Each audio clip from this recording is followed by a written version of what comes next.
మనము బిస్కెట్లు, చాక్లెట్లు, కేకులు తిన్నామంటే రోజంతా చేసిన మంచిదంతా ఆ ఒక్కదాంతో వెళ్ళిపోతుంది. అయిపోయింది. రోజు 11కే వర్క్ అయిపోతుంది, రోజు 11కే వస్తున్నామంటే మన జీవన విధానమే కొంచెం మార్చుకోవాలంటే కొంచెం లేటుగా పడుకొని కొంచెం లేటుగా లేవటము అట్లా చూసుకోవాలా. షుగర్ వస్తుందని చెప్పేసి అరటిపండు అవాయిడ్ చేస్తున్నారు. అవును. బీపీ ఉన్న వాళ్ళకి అరటిపండు మంచిది అంటున్నారు. అవును. దీన్ని ఎలా చూడాలి? సార్ ఈవినింగ్ని ఎలా చూడాలి సార్ మనం డైట్ సిస్టంలో? రెండు, ఒకటి టైమింగ్, రెండోది క్వాంటిటీ. స్నాక్ టైంలో ఏదైనా కొంచెం హెల్తీ స్నాక్ అంటే ఒక ఫ్రూట్ కానీ అట్లా తినడం మంచిది అనమాట.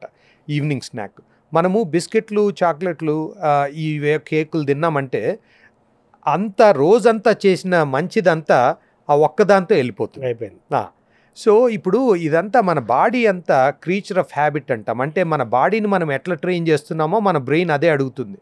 మన బ్రెయిన్కు ఏది ఫీడ్ చేస్తామో అదే అడుగుతుంది. కాబట్టి మనం ఎంత హెల్తీ లైఫ్ స్టైల్ అలవాటు చేస్తే బాడీ ఏం రిజెక్ట్ చేయదు. అది మనము మెంటల్గా ఓకే ఇది ఇది సాయంత్రం అయితే ఒక కేక్ తినాలా, ఒక ఐస్ క్రీమ్ తినాలా, ఒక చిప్స్ ప్యాకెట్ తినాలా అని ఉంటుంది. అదంతా అలవాటు చేసుకున్నది. అది ఎవరు మనకు చెప్పలేదు. దానివల్ల ఏం ఉపయోగం లేదు. దానివల్ల చాలా చెడు ఇవే ఉంటాయి అన్నమాట, కాంప్లికేషన్స్ ఉంటాయి. డిన్నర్ వచ్చేటప్పటికి ఒకటి తొందరగా తినాలి. Timing best time 3 hours before going to bed time అంటాం అనమాట. అంటే ఇప్పుడు మనం 10కి పడుకున్నామంటే 7కి అంతా డిన్నర్ చేసేది బెస్ట్. అదొకటి. రెండోది తక్కువ క్వాంటిటీ తినాలి. లంచ్ కంటే డిన్నర్ తక్కువ తినాలి.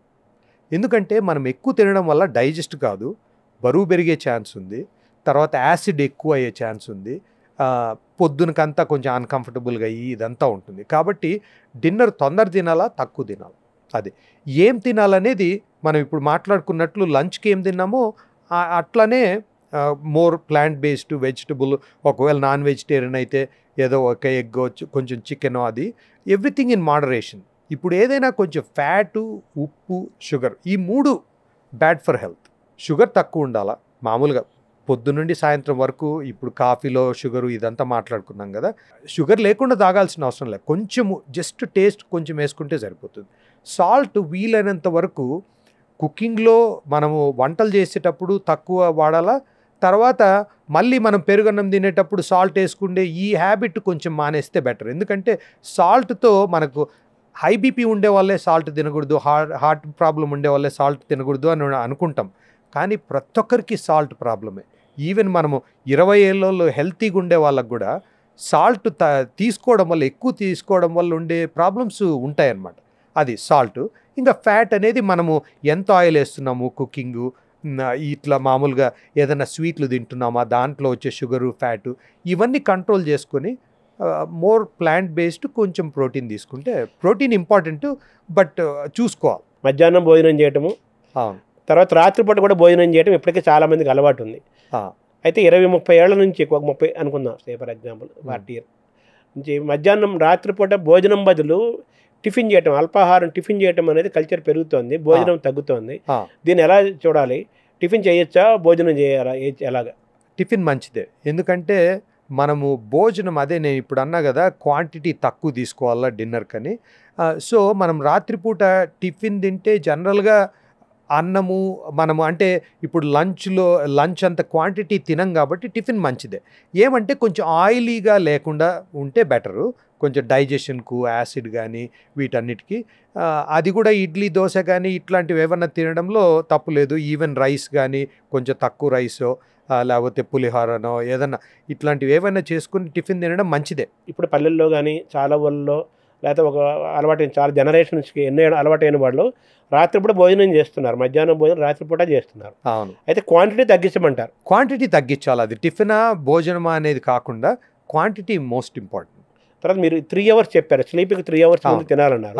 11 గంటలకు ఇంటికి వచ్చాడు అనుకోండి ఫర్ ఎగ్జాంపుల్, రాత్రి అనుకుందాం, సేపు పని చేసుకొని 11 వచ్చాడు, ఒక 3 hours గ్యాప్ అంటే 11 గంటలకు తిని 2 గంటలకు పనుకోవాలా? దాన్ని ఎలా చూడాలి? టైమింగ్ ఏమైనా ఉందా? ఈ టైం తర్వాత తినకూడదని ఏమైనా ఉందా? అట్లేం లేదు, కానీ ఎంత గ్యాప్ ఇస్తే అంత బెటర్. తిని ఇమ్మీడియట్గా పడుకుండేది బదులు అట్లీస్ట్ 3 గంటలు ఇవ్వకపోయినా అట్లీస్ట్ అరగంట, గంట అన్న ఇవ్వగలిగితే మంచిది.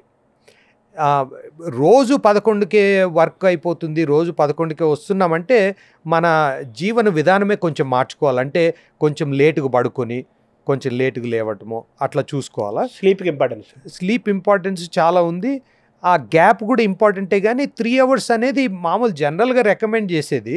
బట్ ఒకసారి అందరికీ వీలు కాకపోవచ్చు, కానీ తింటానే పడుకోకుండా ఉండేది బెస్ట్. అంటే మామూలుగా నైట్ టైం డిన్నర్ కాన్సెప్ట్లో స్లీప్కి 3 అవర్స్ ముందు తినటం అనేది బెస్ట్ సిస్టమ్. అదే that is only method. Correct. ఎందుకు అది చెప్తున్నానంటే మనం తిన్న తర్వాత ఫుడ్ మన స్టమక్లో 3 to 4 అవర్స్ ఉంటుందన్నమాట. అది డైజెస్ట్ అయ్యి మళ్ళీ పేగుల్లోకి వెళ్ళేంత వరకు వెయిట్ చేయడం వల్ల స్టమక్ ఎంప్టీగా ఉంటుంది, నిద్ర బాగా పడుతుంది, డైజెషన్ బాగా అవుతుంది. ఎందుకంటే మనము పడుకోకముందే డైజెషన్ అంతా స్టార్ట్ అయిపోయి ఉంటుంది కాబట్టి 3 అవర్స్ ఇవ్వడం వల్ల ఫుడ్ బాగా ప్రాసెస్ అయ్యి మనకు ఆ పోషక పదార్థాలు బాగా అందుతాయి.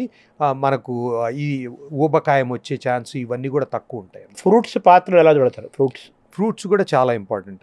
ఇంతకుముందు అన్నట్టు ఫ్రూట్ జ్యూస్ కంటే ఫ్రూట్ తినడం అనేది చాలా ఇంపార్టెంట్ అనమాట. ఇప్పుడు నేను వెజిటబుల్స్ అంటే ఫ్రూట్స్ కూడా ఇంక్లూడెడ్ అనమాట. ఇప్పుడు ప్లాంట్ బేస్డ్ డయట్ అంటాం. ఆ ప్లాంట్ బేస్డ్ డయట్లో వెజిటబుల్స్, నట్స్, సీడ్స్ కాకుండా ఫ్రూట్స్ కూడా చాలా ఇంపార్టెంట్. ఎవ్రీడే మనము అరటిపండు చాలా మంచిది. దాంట్లో ప్రీబయాటిక్ ఫైబర్స్ అని ఉంటాయి, అది చాలా ఇంపార్టెంట్ అనమాట. అది గట్ హెల్త్కి ఇంపార్టెంట్. ఆరెంజెస్ వైటమిన్ సి ఉంటుంది, రోగనిరోధక శక్తి ఉంటుంది ఆరెంజెస్లో, అది చాలా మంచిది. యాపిల్ కూడా మంచిది, ఫైబర్ ఉంటుంది దాంట్లో. ఇట్లా ప్రతి ఫ్రూట్లో ఇప్పుడు బెర్రీస్, స్ట్రాబెర్రీస్ ఇట్లాంటివి దాంట్లో ఉంటాయి. సో ఈ ఫ్రూట్స్ ఏది తింటామనేది ఏం లేదు. కొన్ని దానిలో కొంచెం షుగర్ ఎక్కువ ఉండొచ్చు. ఇప్పుడు మనము మామిడి పండు మనకు చాలా ఫేమస్ మన తెలుగు వాళ్ళకు. మామిడి పళ్ళ వల్ల ప్రాబ్లం ఏమంటే దాంట్లో పీచు పదార్థాలు ఉంటాయి, ఉపయోగాలు ఉంటాయి, కానీ ఎక్కువ తినడం వల్ల షుగర్ బాగా ఇంక్రీజ్ అవుతుంది అనమాట. అది కొంచెం చూసుకోవాలి. అది కూడా మామిడి పండు జ్యూస్ చేసుకునే బదులు మామిడి పండు తినేది బెటరు. కానీ మామిడి పండు ఎక్కువ తింటే ఇప్పుడు ఒక సీజన్ వచ్చింది మళ్ళీ ఉండదు, ఒక 4 నెలలే ఉంటుంది అని మనము చాలామంది, నేను చిన్నప్పుడు చేశాను, ఇప్పుడు కూడా చేస్తున్నారు, ఎక్కువ తింటామన్నమాట. దానివల్ల షుగరు బాగా స్పైక్ అవ్వడం వల్ల చాలా ఇది బ్యాడ్ ఎఫెక్ట్స్ ఉంటాయన్నమాట హెల్త్కు. అట్లా చూసుకోవాలి. ఫ్రూటే కదా అని ఎక్కువ తింటే అది కూడా ప్రాబ్లమే. అతి ఏదైనా ప్రాబ్లం అంతే, విషయం లాగానే. ఇప్పుడు అరటిపండు తీసుకుందాం ఫర్ ఎగ్జాంపుల్. అరటిపండు తింటే షుగర్ పేషెంట్స్ ఏమో అది షుగర్ వస్తుందని చెప్పేసి అరటిపండు అవాయిడ్ చేస్తున్నారు. అవును. బీపీ ఉన్న వాళ్ళకి అరటిపండు మంచిది అంటున్నారు. అవును. దీన్ని ఎలా చూడాలి? డయాబెటీస్ ఉన్నా బీపీ ఉన్నా అరటిపండు మంచిదే. మనం ఎక్కువ తినకుండా అదే క్యాలరీస్ మనం చూసుకొని బ్లడ్ షుగర్ కరెక్ట్గా చెక్ చేసుకుంటా ఉంటే సరిపోతుంది. ఏది తినకూడదు అనేది కాకుండా, అంటే మరీ ఎప్పుడు స్వీట్లు తింటే అది మంచిది కాదు డయాబెటీస్ ఉండే వాళ్ళకి. బట్ ఫ్రూట్లో ఉండే బెనిఫిట్స్ చాలా ఉన్నాయి కాబట్టి, ఎస్పెషలీ దాంట్లో అరటిపండు ఎందుకు వద్దంటారంటే మామూలుగా కార్బోహైడ్రేటు, దానివల్ల షుగర్ ఎక్కువ అవుతుంది అనేది మెయిన్. అదొక రకమైన మిస్అండర్స్టాండింగ్ అనమాట. ఒక రకంగా కరెక్టే, కానీ అరటిపండులో షుగర్ కాకుండా, కార్బోహైడ్రేట్ కాకుండా ఫైబర్ ఉంటుంది. ప్రీబయాటిక్ ఫైబర్ అన్నా కదా, అది ఉంటుంది.